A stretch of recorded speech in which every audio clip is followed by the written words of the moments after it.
Good evening. Welcome, everyone.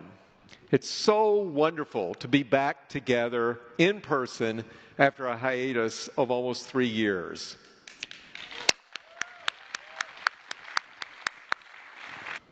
I think we'll all be reflecting on these past 3 years for years, decades to come. I know I'll certainly be processing them for a long time. As I think back, though, what I'm filled with is gratitude. Gratitude for all of you, for your support, your partnership throughout these challenging times. Gratitude for the amazing colleagues that I work with every day. David Entwistle, President and CEO of Stanford Healthcare. Paul King, President and CEO of Stanford Medicine Children's Health. The amazing clinical department chairs and clinical faculty we have, and the staff of the most dedicated health professionals in the world. It's been a trying time for all of us in healthcare, but the support that I have felt from our community, our Stanford Medicine community, and you, our broader community, has been palpable every day. And we can't say thank you enough. I think even before COVID-19, most of us had the perception, the concept, that this was the century of the life sciences and biomedicine. But if there was ever any doubt about that, COVID-19 should have removed that doubt. And there's so many things to be thankful for that in less than 11 months, we went from the publishing of the sequence of the SARS-CoV-2 virus to an emergency use authorization for the first ever RNA vaccines.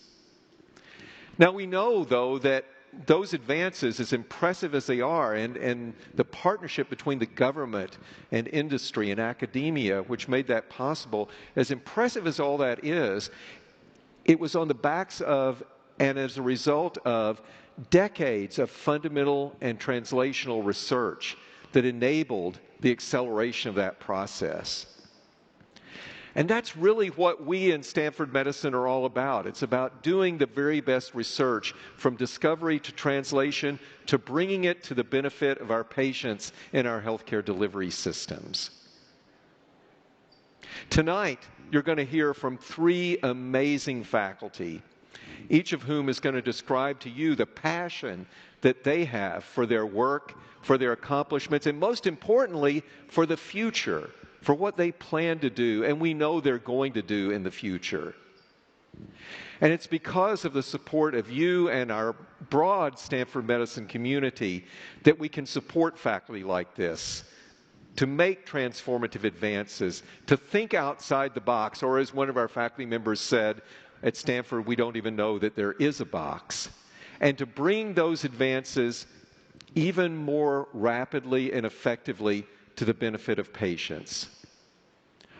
Another point that's been underscored during COVID and made so vividly apparent is the inequities in health and healthcare that exist in our society and more broadly around the world today. And it should come as no surprise that those of us in Stanford Medicine are also dedicated to addressing those health inequities and to having an impact through the research we do.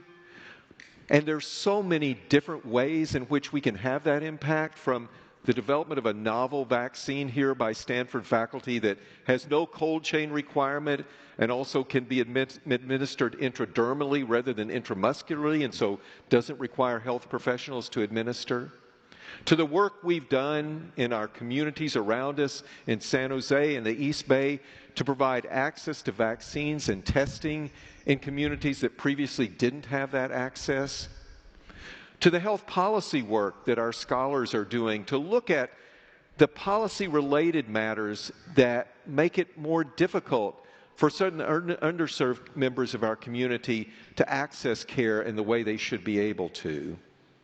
And yes, to address the disparities in healthcare that